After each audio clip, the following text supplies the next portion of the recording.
Bismillahirrahmanirrahim. Assalamu alaikum. Welcome you all in today's lecture.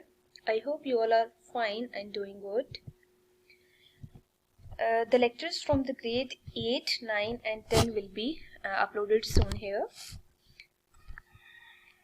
In today's lecture we will start Unit 1 of book grade 8, which is based on single national curriculum. This is the new course, and Unit 1 is numbers and operations. The subdomain 3 of Unit 1 will be discussed here. The topic name is square roots and cube roots. Before starting this topic, first of all, we will start squares. What are squares? When a number is multiplied by itself, then the product is known as square of a number. What does it mean? For example, we have any unknown x. Multiply x with itself. x multiply x. Answer will B x square.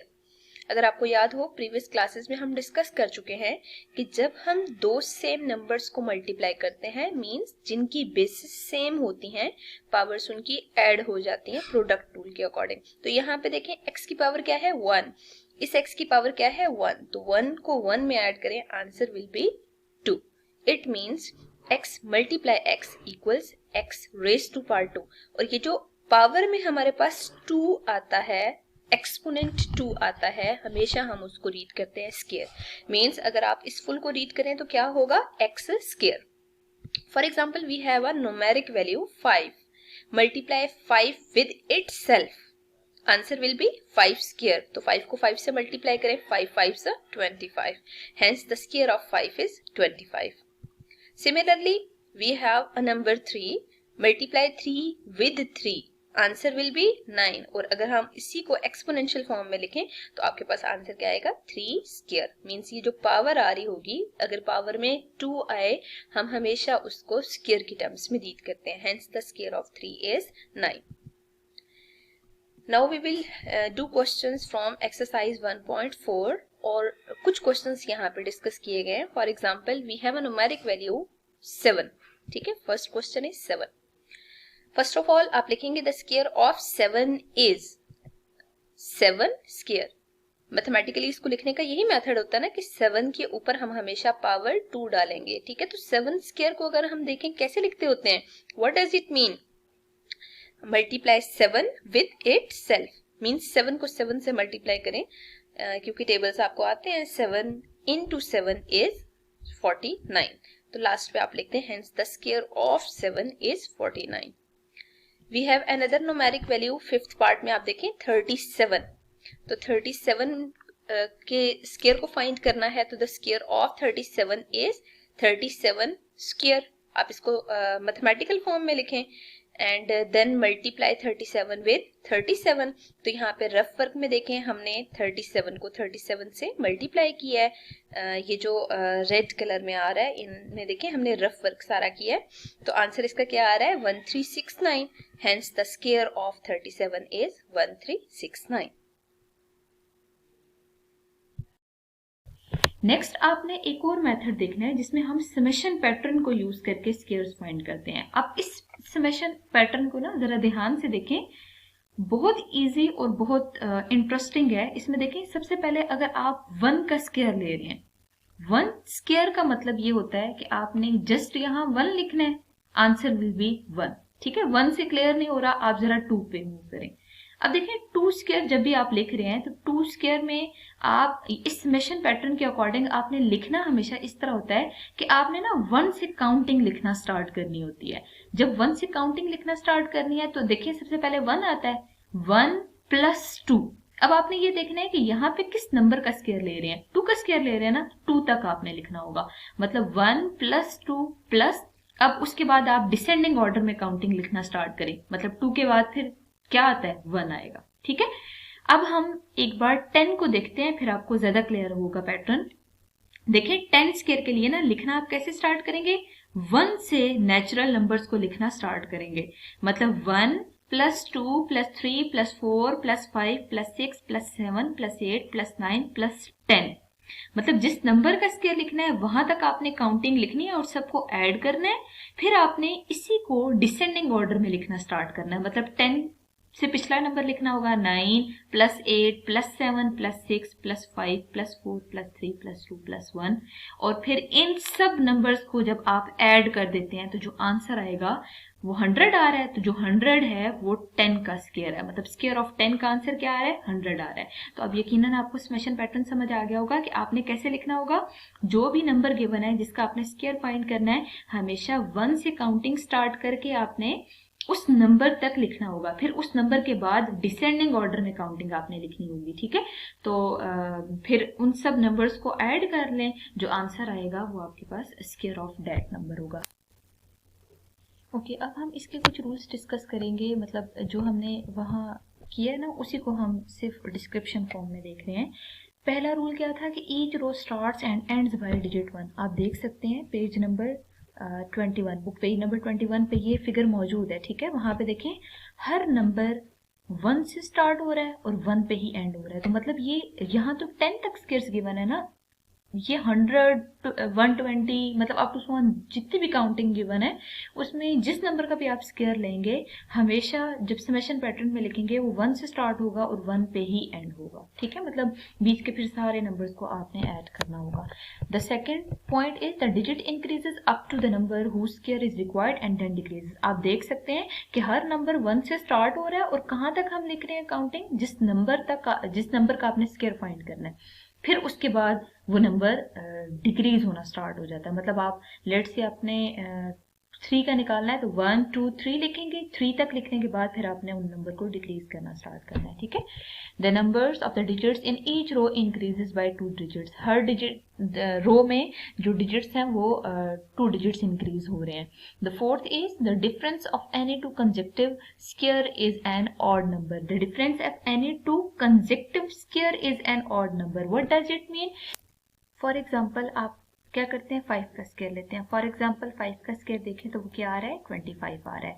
अब again 5 और 4, आप 4 का लें square, that will be 16। ठीक है, इन दोनों को जब आप सॉल्व करेंगे, सब्ट्रैक्ट करके देखें, आपके पास जो आंसर आ रहा है वो आपके पास 9 आ रहा है। मतलब आपने दो कंसेक्टिव नंबर्स के स्क्वायर का जब आपने डिफरेंस लिया है, 5 square minus 4 square, answer is 9, मतलब वो ऑड नंबर आ रहा है। इसी तरह देखें, आप 3 स्क्वायर लें दैट इज 9 और 2 स्क्वायर लें दैट इज 4।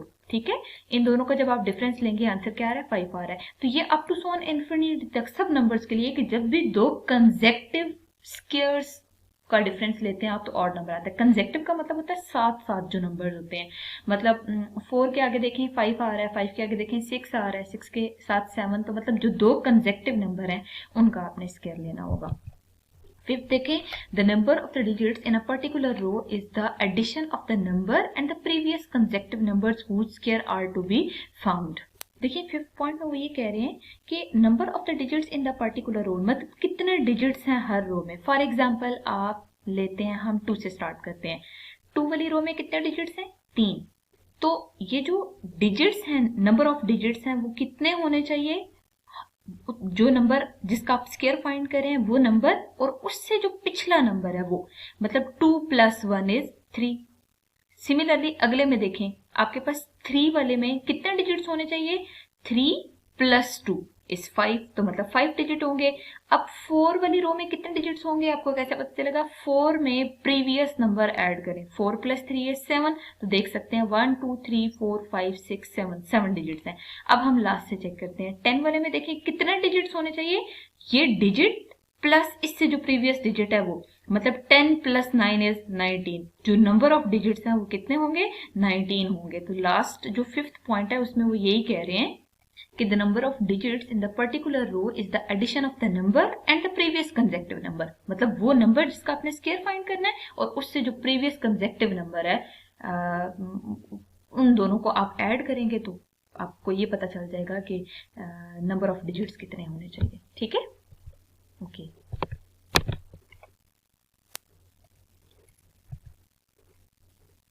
आप यहाँ पे देख सकते हैं 1 2 3 4 3 2 1, मतलब अगर आपने 4 स्क्वायर फाइंड करना है तो नंबर ऑफ डिजिट्स कितने होंगे, 4 + 3 is 7, 1 2 3 4 5 6 7। और इसी तरह अगर आप इस पूरे को समराइज करें तो हमने समेशन पैटर्न में क्या सीखा कि हमने कैसे लिखना होगा, 1 से स्टार्ट करना है और 1 पे ही एंड करना है। और दूसरी बात आपको ये पता होनी चाहिए कि जो नंबर्स हैं वो जिस नंबर का स्क्वायर फाइंड करना है तब तक आपने काउंटिंग लिखनी है, मतलब उस नंबर तक 1 2 3 4 तक काउंटिंग लिखनी है, फिर इसी से डिसेंडिंग ऑर्डर में लिखना होगा 3 2 1 तक, ठीक है। और वो नंबर एक दफा लिखना है, बाकी सारे देखें रिपीट भी हो रहे हैं। और फिर आपने ये देखा कि जब दो कंसेक्टिव नंबर्स के स्क्वायर को हम सब्ट्रैक्ट करते हैं तो आपके पास जो नंबर आता है वो ऑड नंबर आता है। और फिर आपको ये भी पता होना चाहिए नंबर ऑफ डिजिट्स कितने होने चाहिए, वो नंबर और उसमें इससे प्रीवियस नंबर आपने ऐड करना है, जो आंसर आएगा उतने ही नंबर ऑफ डिजिट्स स्क्वायर में आने चाहिए। ओके, अब हम ना इसी में एक सेकंड मेथड भी देखते हैं, सेकंड समेशन ऑफ पैटर्न, मतलब समेशन पैटर्न आपने इसी का सेकंड मेथड भी देखना है। इसमें आपने ये याद रखना होगा कि लेट्स से आपने 1 स्क्वायर फाइंड करना है तो आपने ऑड नंबर्स में जस्ट एक ऑड नंबर ऐड करना है, ठीक है। 2 स्क्वायर है तो 2 ऑड नंबर्स को ऐड करना है, 3 स्क्वायर है तो फर्स्ट 3 ऑड नंबर्स को आपने ऐड करना है, 4 स्क्वायर है तो फर्स्ट 4 ऑड नंबर्स को ऐड करना है, ठीक है ना। देखिए यहाँ पे जस्ट हम ऑड नंबर ले रहे हैं। फॉर एग्जाम्पल 1 है तो 1 को जस्ट 1, मतलब एक ही ऑड नंबर है ना, तो वही एज इट इज आंसर आ रहा है। 2 स्क्वायर है तो आपने 2 ऑड नंबर्स को और पहले 2 ऑड नंबर्स को, मतलब 1 से ही हमेशा स्टार्ट करना होगा, 1 + 3 is 4। फिर 3 है तो पहले 3 कंसेक्टिव ऑड नंबर, तो मतलब 1 + 3 + 5, इन सबको ऐड करें, 5 + 3 is 8, 8 + 1 is 9, मतलब ये आपके पास 9 आंसर आ रहा है। सिमिलरली 4 5 6 7 8 9 10, इन सब के लिए आपने इस पैटर्न को याद रखना है, ठीक है। उसमें और इसमें क्या डिफरेंस है, वहां पे हम 1 से स्टार्ट करते थे, बीच में इवन ऑड नंबर सब लेते थे और फिर उस नंबर तक आप फाइंड करते थे जिसका आपने स्क्वायर रूट फाइंड करना है, फिर उसके बाद आप उन नंबर्स को डिसेंड करते थे। लेकिन यहाँ पे आपने जस्ट क्या करना होगा, उतने ऑड नंबर्स को आपने ऐड कर देना है। तो नेक्स्ट हम स्लाइड में देखते हैं कि इसमें इसके रूल्स क्या हैं। पहला है the summation is in ascending order. आपने समेशन को असेंडिंग ऑर्डर में लिखना है। असेंडिंग का मतलब क्या होता है, छोटे से बड़ा, मतलब जब आप नंबर लिख रहे हैं ना ऑड नंबर्स, तो छोटे से बड़े ऑड नंबर्स आपने लिख के उनको ऐड करना होगा। Second is the square of each number is written as the sum of odd numbers only. हर नंबर के स्क्वायर को सिर्फ आपने क्या करना है, ऑड नंबर्स का सम लेना है। तो आप देख सकते हैं जितने भी आपने स्क्वायर्स फाइंड करी हैं उनमें सब में ऑड नंबर्स का सम जस्ट लिया है। Each row of pattern start from an odd number 1। हर रो 1 से स्टार्ट हो रही है, मतलब इसका क्या है कि आपने जिस नंबर का भी स्क्वायर फाइंड करना है, जो पहला ऑड नंबर है वो 1 से ही लेना होगा, ठीक है। फोर्थ है the number of the odd numbers in each row is equal to number whose square is to be found. कितने आपके पास नंबर्स आएंगे, लेट्स सी आपने 2 का स्क्वायर लेना है, 2 ऑड नंबर को ऐड करना है, 3 स्क्वायर लेना है, 3 ऑड नंबर को ऐड करना है, मतलब आपने जिस नंबर का स्क्वायर लेना है उतने ही ऑड नंबर्स को ऐड करेंगे तो उसका स्क्वायर आ जाएगा, ठीक है। Fifth is the sum of each row is equal to required square, मतलब आप उस पूरी रो को सम करें, जो आंसर आएगा वो रिक्वायर्ड स्क्वायर आएगा। The last odd number in each row is 1 less than double of given number. वो ये कह रहे हैं कि जो लास्ट पे नंबर आता है, मतलब जब आप ऑड नंबर्स को लिखते हैं ना, लेट्स से आपने 10 स्क्वायर लेना है, 1 3 5 7 9 11 13 15 17 और 19 आ रहा है। वो ये कह रहे हैं कि जो लास्ट ऑड नंबर आता है वो हमेशा डबल होता है गिवन नंबर का। डबल, गिवन नंबर का डबल क्या है, 20, 20 में से 1 माइनस करें तो वो नंबर आ रहा है। देखिए 19 क्या है, जो गिवन नंबर है जिसका आपने स्क्वायर लेना है उसके डबल में से 1 लेस है। 10 का डबल आपके पास 20 है, 20 में से 1 लेस करें मतलब 19 आ रहा है, तो जो लास्ट नंबर है वो 19 है। नेक्स्ट एक्सरसाइज 2.2 का हम क्वेश्चन नंबर 2 स्टार्ट करते हैं, जिसे हमने समेशन पैटर्न से सॉल्व करना है। बच्चों इट्स अप टू यू, आपने जो भी मर्जी है आपकी, जो भी आपने पैटर्न यूज करना है। मैं फर्स्ट समेशन पैटर्न जो आपने किया है ना, मैं उसको यूज करके क्वेश्चंस को सॉल्व कर रही हूँ, तो आप सेकंड को भी यूज कर सकते हैं, ठीक है। आपने समेशन पैटर्न के अकॉर्डिंग इनके स्क्वायर्स को लिखना है, मतलब जस्ट आपने ना समेशन पैटर्न लिखना है। तो यहाँ देखें 7 स्क्वायर है, अब 7 स्क्वायर को अगर आपने समेशन पैटर्न की फॉर्म में लिखना है तो जो आपका पहला समेशन पैटर्न है वो क्या था कि आपने जिस नंबर का भी स्क्वायर फाइंड करना है आपने हमेशा 1 से काउंटिंग स्टार्ट करनी है और उस नंबर तक लिखनी है और उनको ऐड करना है। मतलब देखिए 1 + 2 + 3 + 4 + 5 + 6 + 7 और उसके बाद आपने डिसेंडिंग ऑर्डर में काउंटिंग लिखनी है। मतलब 6 5 4 3 2 1। तो ये 7 स्क्वायर का जस्ट समेशन पैटर्न है। ठीक है, क्वेश्चन में गिवन नहीं है कि आपने ऐड भी करना है, तो इस वजह से आप जस्ट समेशन पैटर्न लिख लें। फिर देखें 6 में 8 स्क्वायर है, 8 स्क्वायर के लिए समेशन पैटर्न लिखेंगे तो अगेन आपको पता होना चाहिए कि 1 से ही स्टार्ट करना है और 8 तक लिखना है, फिर उसके बाद आपने डिसेंडिंग ऑर्डर में लिखना है। तो ये आपके पास समेशन पैटर्न था 8 स्क्वायर के लिए। जो आपने समेशन पैटर्न के दोनों मेथड सीखे हैं, एक the sum of first odd numbers और जो दूसरा है वो आपने जो सब नंबर्स को ऐड करके रिवर्स काउंटिंग की फॉर्म में देखा है। दोनों मेथड इंपॉर्टेंट हैं। बस इस चीज़ का ख्याल रखिएगा कि अगर उन्होंने सिर्फ समेशन पैटर्न का पूछा है तो आपने समेशन पैटर्न की फॉर्म में लिखना होगा, और अगर उस क्वेश्चन में उन्होंने स्क्वायर फाइंड करने के लिए कहा है तो बस फिर आप सम करके जो आंसर आ रहा है वो भी साथ मस्त लिख लीजिएगा। ठीक है, this questions are very important to MCQ point of view. I hope so lecture is understandable. Okay students, thank you so much. Allah Hafiz.